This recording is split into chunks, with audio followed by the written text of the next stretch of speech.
যাই হয়ে যাক না কেন, রায়ানের মুখে ভালোবাসার কথা শুনবে পারুল। আমরা এমনটাই দেখতে পারব আজকের পর্বে। বিস্তারিত জানতে ভিডিওটি দেখতে থাকুন। গল্পের শুরুতে দেখা যায় পারুল নিজেই বুঝে উঠতে পারছে না সে কি করবে, কারণ সে রায়ানের মুখ থেকে ভালোবাসার মানুষের নাম জানতে চায়। যেভাবেই হোক না কেন সে জানতে চাইছে আসলে রায়ান কাকে ভালোবাসে। এদিকে রায়ান তার দুই বন্ধুকে বলেছিল যে সে পারুলকে ভালোবাসে এবং তাকে নিজের মনের কথা জানাতে চায়, কিন্তু সেই দুই বন্ধু আবার এই কথাটা শিরিনকে জানিয়ে দেয়। তাই রায়ান রাগে তাদের কাছে গিয়ে মারতে থাকে এবং বলে, তোদের আমি এত বিশ্বাস করে সব বললাম, আর তোরা আমাকে এইভাবে ঠকালি, এটাই তোদের বিশ্বাস? তখন বন্ধুরা কি বলবে বুঝতে পারে না। রায়ান তখন বলে, তোরা আমার জীবনের সবকিছু শেষ করে দিয়েছিস, তাই তোদের সাথে আর কোনো সম্পর্ক রাখব না। এই বলে সে সেখান থেকে চলে যায়। তখন দুই বন্ধু বুঝতে পারে যে তারা বড় ভুল করে ফেলেছে। এর মধ্যেই রায়ান ভাবে, জানি না পারুল এখন কি করছে, সবকিছু যেন বদলে যাচ্ছে। ঠিক তখনই পারুল এসে বলে, ভালোই হয়েছে তুই চলে এসেছিস, আমার তোর সাথে একটু কথা আছে। তখন রায়ান বলে, কি হয়েছে, সব ঠিক আছে তো? তখন পারুল বলে, চল না আজ দুপুরে আমরা কোথাও গিয়ে লাঞ্চ করি, কেমন হবে? পারুলের মুখে লাঞ্চের কথা শুনে রায়ান পুরো অবাক হয়ে যায়। যে মেয়েটা ডিভোর্সের জন্য আবেদন করেছে, সেই আবার তার সাথে লাঞ্চে যেতে চাইছে, এটা সে কিছুতেই বিশ্বাস করতে পারছিল না। তখনই পারুল বলে, যাবি না বলে, যাবি তো? রায়ান তখন বলে, হ্যাঁ নিশ্চয়ই যাব, কিন্তু তুই যেতে চাইছিস, ব্যাপারটা কেমন যেন লাগছে। পারুল বলে, তাই আগের থেকে এখন আমার শরীরটা অনেক ভালো, আর তাছাড়া আমাদের তো কয়েকদিন পরেই ডিভোর্স হয়ে যাবে, তার থেকে আমরা না হয় কিছু সুন্দর মুহূর্ত কাটাই, আর সেগুলোই সারা জীবন স্মৃতি করে রেখে দেব। রায়ান পারুলের কথা শুনে রাজি হয়ে যায়। এরপর রায়ান আর পারুল দুজন মিলে বেরোনোর জন্য তৈরি হয়। তখন পারুল মনে মনে ভাবে, বাবা ভুবনেশ্বর, আমি অনেক বড় ঝুঁকি নিয়েছি, জানি না আমার কি হতে চলেছে, তবে রায়ানকে এই কষ্ট থেকে মুক্তি আমাকে দিতেই হবে। ও ভেতরে ভেতরে যে কষ্টটা পাচ্ছে সেটা আর সহ্য হচ্ছে না, এটা অনেক দিন চলতে পারে না, এর একটা শেষ হওয়া খুব জরুরি, আর সেই চেষ্টাই আমি করে যাব। এরপর রায়ান আর পারুল রেস্টুরেন্টে গিয়ে খাবার অর্ডার করে। রায়ানের জন্য বার্গার আর নিজের জন্য হোয়াইট সস পাস্তা নেন। তখন রায়ান বলে, কি ব্যাপার, আজকে এসব খেলে হজম হবে তো?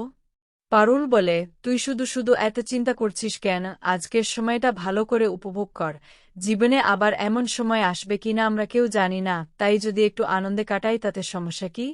তখন রায়ান বলে, সেটাও ঠিক। এরপর পারুল বলে, খেতে খেতে অনেক গল্প করব, কেমন? তারপর খাবার টেবিলে বসে দুজনে অনেক গল্প করতে থাকে। কিছুক্ষণ পর পারুল বুঝতে পারে এটাই সেই সময় যখন তাকে নিজের পরিকল্পনা মতো কাজটা করতে হবে। সে বলে, এখন তো সন্ধ্যা হতে চলেছে, চল না ছাদে যাই, সেখানে খুব ভালো লাগবে। তখন রায়ান বলে, কিন্তু এখনও তো রোদ আছে, তুই রোদে গিয়ে কি করবি? পারুল বলে, চল না একটু যাই, তোর কি সমস্যা? এরপর পারুল রায়ানকে নিয়ে ছাদে চলে যায়। ছাদে গিয়ে রায়ান চারপাশ দেখে মুগ্ধ হয়ে বলে, কি দারুণ লাগছে, দেখ সূর্যটা কত সুন্দর লাগছে, ভাগ্যিস তুই বলেছিলি, না হলে এত সুন্দর দৃশ্যটা দেখা হতো না। পারুল তখন বলে, কেমন লাগছে আজকের দিনটা? রায়ান বলে, খুব সুন্দর লাগছে, আমার তো ভীষণ আনন্দ হচ্ছে।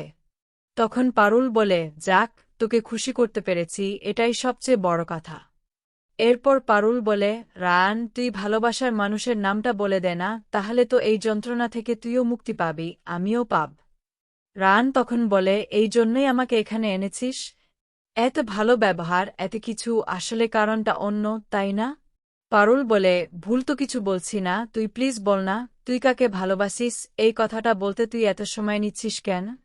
বলেই দে সবটা। কিন্তু রায়ান ঠিক করে যে সে কিছুতেই বলবে না এবং বলে, দেখ, আমার পক্ষে এসব বলা সম্ভব না, তুমি দয়া করে আমাকে জোর করো না। তখন পারুল বলে, কেন করব না, আমার জোর করার পুরো অধিকার আছে, তুই প্লিজ বল, আর দেরি করিস না। কিন্তু রায়ান কোনোভাবেই বলতে চায় না। তখন পারুল বলে, ঠিক আছে, তুই যদি আজ না বলিস, তাহলে আজ আমি নিজেকে শেষ করে দেব। এই বলে সে ধীরে ধীরে ছাদের কিনারায় গিয়ে দাঁড়ায় এবং বলে, রায়ান, এটা আমার শেষ সুযোগ, এখান থেকে আমি নিচে পড়ে যেতে পারি, কিন্তু তার আগে একটা কথা শুনে যা, তুই যদি আজ আমাকে ভালোবাসার মানুষের নাম না বলিস, তাহলে আমি এখান থেকে ছাপ দিয়ে সব শেষ করে দেব। এমনিতেই আমি প্রতি মুহূর্তে কষ্ট পাচ্ছি, কারণ তুই ভালোবাসার মানুষের নাম বলছিস না, সে যেই হোক, আমি শুধু সত্যিটা জানতে চাই। রায়ান তখন ভাবে, এবার আমি কি বলব, পারুলকে কি উত্তর দেব? কারণ যদি উত্তর দিই তাহলে তো সে জেনে যাবে যে আমি ওকেই ভালোবাসি।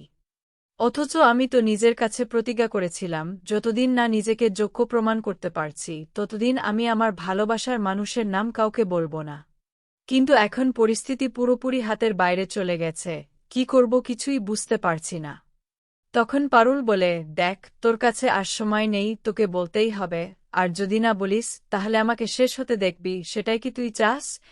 তখন রায়ান ভাবে, না, সবকিছুর আগে পারুলকে বাঁচাতে হবে, যদি ওকে না বাঁচাতে পারি তাহলে ওকে কিভাবে বলবো যে আমি ওকে কতটা ভালোবাসি? এরপর রায়ান সিদ্ধান্ত নেয় সে সব বলবে। সে চিৎকার করে বলে, আমি তোকে ভালোবাসি পারুল, অন্য কাউকে নাই, শুধুমাত্র তোকে, তোর সাথেই আমি সারা জীবন থাকতে চাই। সেই কারণেই তো ডিভোর্সের কথা যতবার উঠেছে ততবার আমি এড়িয়ে যেতে চেয়েছি।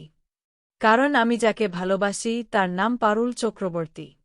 এই কথা শুনে পারুল অবাক হয়ে যায়, আর তখন সে বুঝতে পারে রায়ান শুধু তাকেই ভালোবেসেছে।